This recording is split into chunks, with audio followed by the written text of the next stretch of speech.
작은 집에 들어섰는데 이상하게 마음이 스르르 가라앉았던 적이 있나요? 집이 화려해서도 고급스러워서도 아니라 구석구석이 가지런하고 깨끗하며 따뜻해서 마치 오래전부터 나를 기다리고 있었던 곳처럼 느껴지는 그런 집 말이에요. 오늘은 미국에 사는 한 일본인 할머니의 실제 이야기와 힘들지 않게 부담 없이 누구의 도움도 매일 필요하지 않으면서 집을 단정하게 유지하는 7가지 조용한 습관을 나누고 싶어요. 혹시 이런 생각을 해본 적이 있다면요? 왜 일본 사람들 집은 항상 정돈된 것처럼 보일까? 우리 집도 좀 더 가벼워지고 삶도 단순해졌으면 좋겠는데 나이가 들면 어쩔 수 없이 치우는 힘도 정리할 힘도 없어지는 건 아닐까? 그랬다면 이 이야기가 당신의 생각을 꽤 많이 바꿔놓을지도 몰라요. 왜냐하면 지금부터 이야기할 그분은 올해로 80살 미국 교회에 혼자 살면서도 여전히 자신의 집을 교토 옛 고향에서 마시던 따뜻한 차 한 잔처럼 단정하고 포근하게 지키고 있기 때문이에요.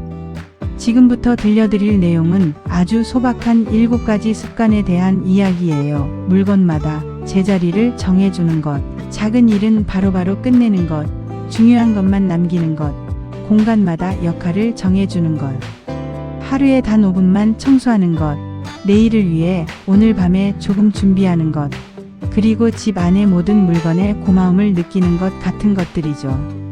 이 이야기를 들려드리는 이유는 일본과 우리를 전 세계의 어느 곳에 살든 결국 어르신들은 서로 닮아 있다는 걸 함께 느껴보고 싶어서예요. 우리는 모두 숨 쉴 틈이 필요하고 살아갈 공간이 필요하고 여전히 내 삶을 내가 주도하고 있다는 감각이 필요하니까요. 제가 이 이야기를 특히 좋아하는 이유는 당신에게 인생을 송두리째 바꾸라고 권하지 않기 때문이에요. 그저 아주 작은 것 하나부터 시작하면 된다고 말해 주거든요. 만약 이 내용이 도움이 된다면 좋아요와 공유, 그리고 구독을 부탁드려요. 그것이 저에게 큰 힘이 되고 앞으로도 이렇게 쉽고 실천적인 정리청소 습관들을 계속 나눌 수 있게 해줍니다. 그리고 그 작은 팁 하나하나가 당신의 하루를 조금 더 가볍고 평온하게 해줄 수 있기를 진심으로 바랍니다. 이제 첫 번째 습관으로 들어가 볼게요. 첫 번째 습관, 모든 물건에게 자기 집을 만들어주기. 처음 노리코 할머니의 집에 들어섰을 때 저는 묘한 기분을 느꼈어요. 좋은 의미에서의 낯설미였어요. 어딘가 어질러져 있는 곳이 없는데 그렇다고 해서 물건이 아예 없는 것도 아닌 모든 것이 있어야 할 자리에 조용히 놓여 있는 느낌이었죠. 리모컨은 탁자 위 정해진 자리에 가지런히 있었고 슬리퍼는 문 쪽을 향해 가지런히 있었으며 수건은 선반 한가운데에 딱 맞게 접혀 올라가 있었습니다. 저는 할머니께 매일 정리하는 데 시간을 많이 쓰냐고 물었어요. 할머니는 웃으면서 이렇게 말씀하셨어요. 아니야, 나는 정리하는 게 아니고 그냥 물건들을 집으로 돌려보낼 뿐이야. 말은 단순했지만 그건 오랜 세월 쌓인 습관이라는 걸 바로 알 수 있었어요. 저 자신을 떠올려 봤어요. 창틀 위에 컵을 올려두고 코트는 의자에 툭 걸쳐두고 그러고는 나중에 도대체 어디에 뒀는지 기억이 안 나서 집안을 뒤져본 적이 얼마나 많았는지요.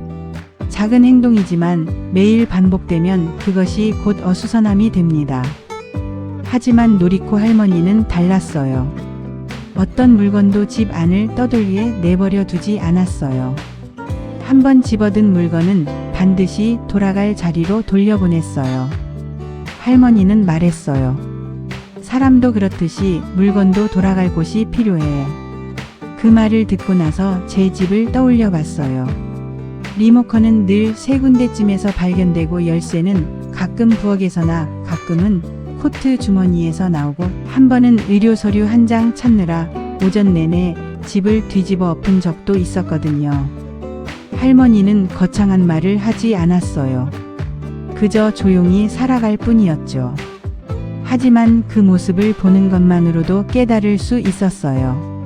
정돈된 집은 거창한 이론이 아니라 작은 행동 하나하나의 분명함에서 시작된다는 걸요. 물건마다 제자리가 있으면 집이 어지럽지 않고 우리 마음도 덜 어지럽습니다. 저도 따라 해봤어요. 리모컨을 쓸 때마다 항상 같은 자리에 돌려놓는 것부터. 정말 그 작은 행동 하나만으로도 마음이 한결 가벼워졌어요. 더 이상 리모컨을 찾아 헤매지 않아도 되었고 잃어버렸다는 짜증도 줄었고 괜히 날 세워서 스스로를 탓할 일도 줄었거든요. 그때 알았어요. 정리는 끊임없이 치우는 데서 나오는 게 아니라 애초에 물건이 길을 잃지 않게 하는 데서 시작된다는 거요. 두 번째 습관, 1분 안에 끝날 일은 바로 하기. 할머니와 얘기를 나누고 있을 때였어요. 할머니가 다시 차를 따라 주려고 조용히 일어나셨는데 차를 따르고 자리로 돌아가기 전에 행주를 하나 들고 테이블 위를 한번 싹 닦으셨어요. 그저 물 한 방울이 떨어졌을 뿐인데 그 몇 방울도 몇 초 이상 그냥 두지 않으려고 하셨죠. 저는 물었어요. 나중에 한꺼번에 치워도 되잖아요. 꼭 지금 바로 닦으셔야 해요. 할머니는 이렇게 말씀하셨어요. 1분도 안 걸리는 거라면 그때 바로 하는 게 좋아. 그 말을 규칙처럼 말한 게 아니라 그냥 몸에 밴 삶의 방식처럼 아주 자연스럽게 말씀하셨어요. 저는 제 모습을 떠올렸어요. 싱크대 위에 놓인 더러운 컵을 보고도 있다가 씻어야지 하고 그대로 둔 적이 얼마나 많았는지요. 그러다 그 컵은 하루 종일 그대로 있고 그 옆에 또 한 컵이 생기고 어느새 설거지 더미가 되어버리죠. 작은 일들은 미루면 미룰수록 눈에 안 보이는 압박이 됩니다. 할머니는 말했어요. 나는 집 안에 미완성인 것들을 두는 게 싫어. 하나씩 조용히 끝내주고 마음도 그때그때 비워두는 게 좋아. 집을 깨끗하게 하기 위해서만이 아니라 머릿속을 깨끗하게 두기 위해서지. 저도 그 느낌이 뭔지 너무 잘 알았어요. 어떤 날은 사소한 일 몇 개를 미뤘다는 이유만으로 자기 전에 괜히 찝찝하고 짜증이 나거든요. 아침이 되면 그 일들을 까맣게 잊어버리지만 이상하게 마음 한 구석은 여전히 무겁죠. 노리코 할머니는 의욕이 막 샘솟을 때까지 기다리지 않았어요. 그냥 할 수 있을 때 할 수 있을 만큼 바로 했어요. 복잡하게 생각하지 않고 조용히 움직이고 끝내고 잊어버렸어요. 그래서 집 안에는 미뤄둔 일이 쌓이지 않았고 머릿속에도 해야 할 일 목록이 길게 남아있지 않았어요. 그때 배웠어요. 1분의 작은 행동이 하루 종일 미루며 짊어지게 되는 부담을 막아줄 수 있다는 걸요. 세 번째 습관, 적게 가지되 현명하게 고르기. 할머니의 부엌을 둘러보며 가장 먼저 느낀 건 없는 게 아니라 딱 필요한 만큼만 있다는 점이었어요. 냄비 하나, 프라이팬 하나, 그릇 2개, 젓가락 2벌. 냉장고 역시 가지런했고 오래된 소스병이나 시든 채소는 눈에 띄지 않았어요. 저는 물었어요. 조금 더 쌓아두고 사시면 편하지 않으세요? 할머니는 말했어요. 나는 쓰는 것만 둬. 예전엔 더 많이 있었지만 지금은 언젠가 쓸지도 몰라서가 아니라 매일 쓰는 것만 두고 살아. 그 말을 듣는데 제 마음 한쪽이 조금 찌릿했어요. 저는 아까워서라는 이유로 너무 많은 물건을 붙들고 있었거든요. 한번 써보고 구석에 처박힌 믹서기나 마음에 안 들지만 선물 받아서 계속 들고만 있던 접시들, 언젠가 쓸 거라며 남겨둔 온갖 잡동사니들. 하지만 할머니는 의무감으로 물건을 가지고 있지 않았어요. 지금 이 삶에 실제로 도움이 되는지, 현재의 자신에게 쓰임이 있는지를 기준으로 물건을 고르고 있었어요. 저도 집에 돌아가 찬장을 열어봤어요. 그리고 스스로에게 물어봤어요. 이걸 실제로 쓰고 있나? 이걸 가지고 있으면 마음이 편안해지나? 그렇지 않다면 나는 이걸 놓아줄 준비가 되어 있나? 당장 다 버릴 필요는 없었어요. 다만 이런 질문을 던지는 것만으로도 내가 무엇을 왜 붙잡고 있는지가 보이기 시작했어요. 할머니는 말했어요. 물건을 가진다는 건 그만큼 마음의 공간도 함께 쓰는 거야. 너무 많이 붙잡고 있으면 가벼울 자리가 없어져. 물건이 적은 집은 부족한 집이 아니라 충분한 집이라는 걸 느끼게 되었어요. 그리고 혹시 나이든 분들의 집이 유난히 단정하고 밝고 조용하게 평화로운 느낌이 들었던 적이 있다면 그게 그냥 우연은 아닐 수도 있어요. 그런 분들이 매일 조금씩 해오는 작은 정리 습관들이 쌓였기 때문일지도 몰라요. 이야기를 계속하기 전에 저는 이 점도 나누고 싶어요. 우리가 집을 정리한다고 해서 무거운 짐을 드는 것도 아니고 새 물건을 사야 하는 것도 아니에요. 그저 어디서부터 시작할지만 알면 돼요. 작은 변화를 단 하나라도 주면 집도 마음도 훨씬 고요해질 수 있다는 걸 알게 될 거예요. 이제 할머니의 집에서 보낸 조용한 저녁 시간 중에 제가 배운 또 하나의 부드러운 습관을 나누고 싶어요. 그 습관 덕분에 할머니는 매일 밤 평온하게 하루를 마무리할 수 있었어요. 네 번째 습관, 자기 전에 딱 5분만. 그날 저녁 차를 다 마시고 집에 갈 시간이 되어 인사를 드리려는데 할머니가 잠깐만 기다려 달라고 하셨어요. 부엌을 조금 정리하고 싶다고요. 저는 조금 시간이 걸리겠구나 생각했는데 정확히 5분이 걸렸어요. 할머니는 과자 접시를 찬장에 넣고 찻잔 2개를 씻어 건조대에 올려두고 테이블을 한번 닦고 의자 2개를 제자리에 돌려놓았어요. 움직임은 느리지도 그렇다고 급하지도 않았어요. 그저 조용히 자연스럽게 오늘 사용한 것들을 오늘 안에 제자리로 돌려보내는 느낌이었어요. 끝내고 나서 할머니는 미소를 지으며 말했어요. 이제 오늘이 완성됐네. 저는 물었어요. 이걸 매일 밤 다 하세요? 할머니는 고개를 끄덕이며 말했어요. 집이 어지러워질 때까지 기다렸다가 한꺼번에 치우지 않아. 그냥 매일 조금씩 해. 오늘에게 작게 인사하는 것처럼. 그 말을 듣고 저는 조용히 제 모습을 떠올렸어요. 사용한 그대로 두고 내일 치워야지 하며 넘어갔던 수많은 날들. 그렇게 다음날 아침이 되면 부엌은 어제 그대로 엉망이고 식탁 위에는 부스러기가 남아있고 의자에는 수건이 걸려있는 채로 하루를 시작하곤 했죠. 그러니까 저는 늘 어제의 어질러짐 속에서 새로운 하루를 시작하고 있었던 거예요. 반면 노리코 할머니는 늘 잠들기 전에 딱 5분의 정리 시간을 통해 하루를 매듭짓고 있었어요. 집안을 반짝이게 만들려는 것도 아니고 완벽해지려는 것도 아니에요.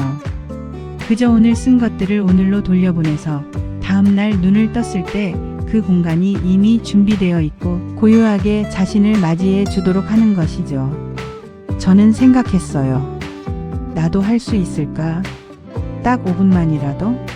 그 5분이 내 마음에 어떤 변화를 가져다 줄까?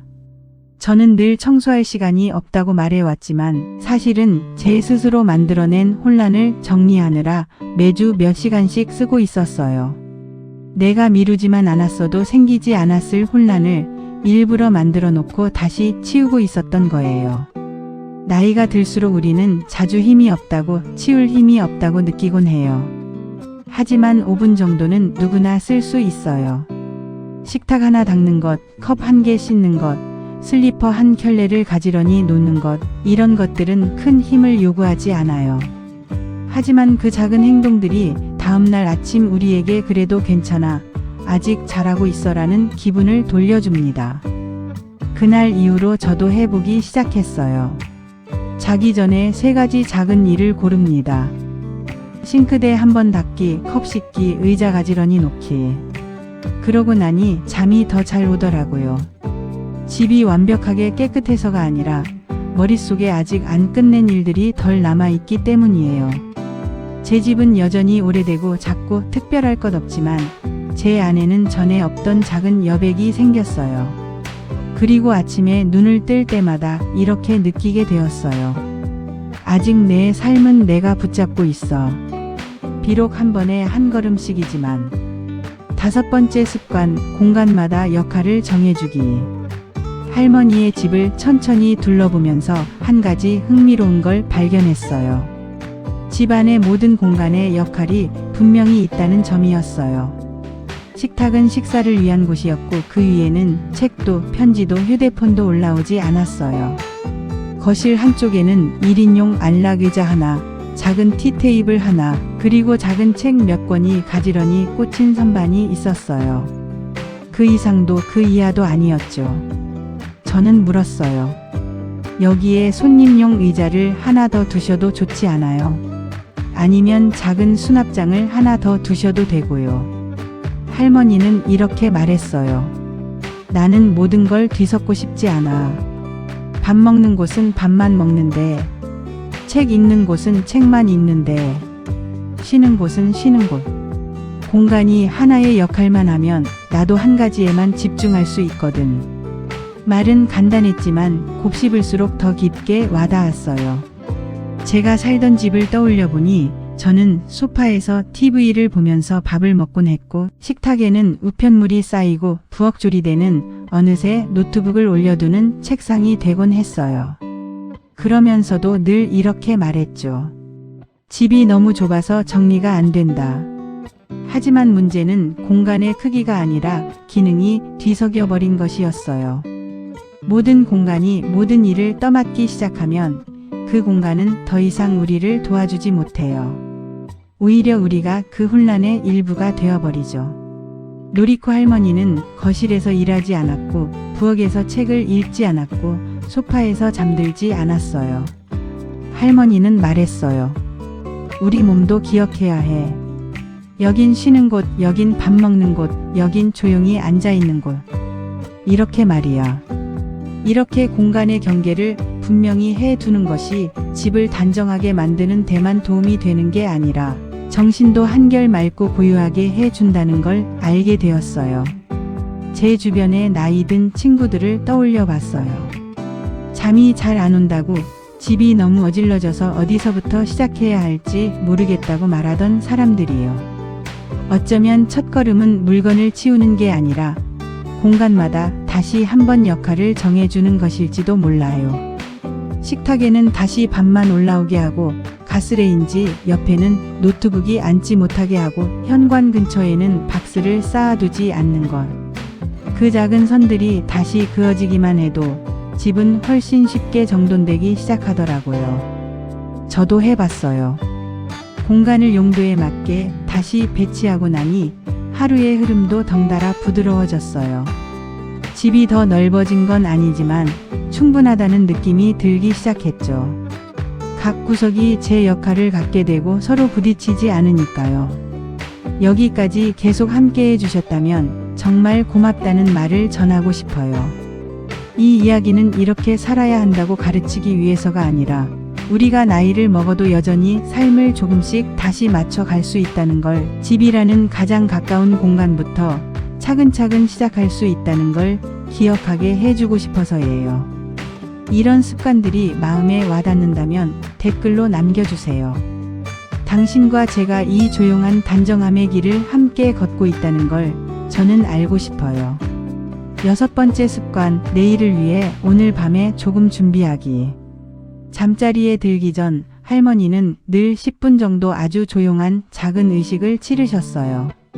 다음날 입을 옷을 꺼내 의자에 얹어두고 손수건을 곱게 접어 올려놓고 부엌을 한번 둘러보고 문단속을 확인하고 머리맡에 물 한 잔을 준비해 두는 일이었죠. 저는 물었어요. 이렇게까지 준비해야 할까요? 그냥 아침에 해도 되잖아요. 할머니는 말했어요. 아침은 마음이 제일 혼란스러운 시간이야. 그래서 나는 전날 밤에 길을 조금 닦아두는 거야. 그 말을 듣고 조금 부끄러워졌어요. 저는 어떤 날은 아침마다 옷장을 뒤엎으며 입을 옷을 찾고 열쇠를 찾아 집안을 뒤지고 그 허둥거림을 하루 종일 끌고 다니곤 했거든요. 할머니는 서두르지도 않았고 그렇다고 게으른 것도 아니었어요. 그저 삶의 적당한 구조를 만들어두고 그 안에서 자신을 지켜내고 있을 뿐이었어요. 그 구조는 할머니를 피곤하게 만들지 않았어요. 오히려 더 편안하게 해줬어요. 저도 따라 해보기로 했어요. 처음에는 그저 물병 하나 준비하고 셔츠 하나 미리 접어두는 것부터 시작했어요. 그런데 다음날 아침 무엇을 입을까 고민하지 않고 그냥 준비된 옷을 입고 물 한 모금 마시는 것만으로도 놀라울 만큼 안심이 되었어요. 해야 할 자잘한 선택이 줄어드니까 하루가 더 부드럽게 시작되는 느낌이었어요. 그때 알았어요. 준비란 나를 힘들게 하는 일이 아니라 나를 돌보는 일이라는 걸요. 나이가 들어갈수록 우리는 더 의도적으로, 더 섬세하게 살아야 한다는 것도요. 작은 습관 하나하나에까지요. 7번째 습관, 집 안의 모든 물건에게 감사하기. 마지막 차를 마신 뒤 할머니가 컵을 씻어 말리더니 선반에 올려놓기 전에 잠깐 두 손을 모으는 걸 보았어요. 저는 물었어요. 지금 뭐 하시는 거예요? 할머니는 환하게 웃으며 말했어요. 오늘도 나를 도와준 컵한테 고맙다고 인사하는 거야. 그 말이 제 마음을 콕 건드렸어요. 할머니의 집에서는 모든 물건이 정성스럽게 다뤄지고 있었어요. 비싸서가 아니라 작은 것 하나까지도 고마운 존재라고 느끼고 있기 때문이었어요. 할머니는 말했어요. 예전에 나는 가진 게 정말 적었어. 그래서 더 많이 가지려고 하기보다는 지금 있는 것들을 소중히 여기게 되었지. 필요 이상으론 안 가져. 대신 쓰는 건 끝까지 책임지고 고마워해. 저는 제 집을 떠올렸어요. 버리기 아깝다는 이유로 붙잡고 있던 물건들, 나중에 필요할지도 몰라서라는 불안 때문에 쌓아둔 것들, 누가 준 거니까라는 이유만으로 계속 두고만 있는 것들. 정작 한 번도 고맙다고 느껴 본 적은 없는 물건들이었죠. 하지만 할머니는 매번 물건을 제자리에 돌려보내기 전에 짧게라도 감사 인사를 전하고 있었어요. 그게 말로든 마음속으로든. 그제야 알게 되었어요. 할머니의 집이 단정한 이유는 단지 부지런해서가 아니라 친절해서라는 걸요. 사람에게만이 아니라 물건에게도요. 그렇기 때문에 할머니의 작은 집은 따뜻하게 느껴졌고 단순했지만 부족하지 않았고 오래되었지만 쓸쓸하지 않았어요. 이제 7가지 습관을 다시 한번 정리해서 말해볼게요. 첫째, 모든 물건을 쓴 뒤에는 반드시 제자리로 돌려보내기. 둘째, 1분 안에 끝낼 수 있는 일은 그 자리에서 바로 하기. 셋째, 적게 가지되 무엇을 가질지 신중하게 고르기. 넷째, 매일 밤 잠들기 전에 딱 5분만 가볍게 정리하기. 다섯째, 집안의 모든 공간에 분명한 역할을 정해주기. 여섯째, 내일을 위해 오늘 밤에 조금씩 준비해두기. 일곱째, 내 삶을 함께 걸어가는 모든 물건에게 감사하기. 이 7가지는 체력이 많이 필요하지도 않고 돈이 들지도 않아요. 다만 삶을 대하는 태도를 아주 조금 바꾸는 것 뿐이에요. 일본 사람이든 한국 사람이든 저는 나이 든 사람들이 결국 비슷한 마음으로 살아간다고 믿어요.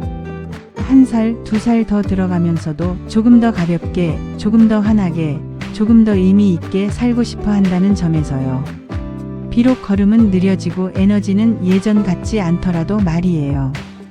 오늘 이 이야기 속에서 당신 자신을 조금이나마 발견하셨기를 바랍니다. 만약 이 내용이 도움이 되었다면 좋아요와 구독, 댓글로 당신이 여기 있다는 신호를 남겨주세요. 이 조용한 여정을 끝까지 함께 해주셔서 진심으로 감사합니다. 당신의 존재가 이 이야기의 가장 큰 선물입니다.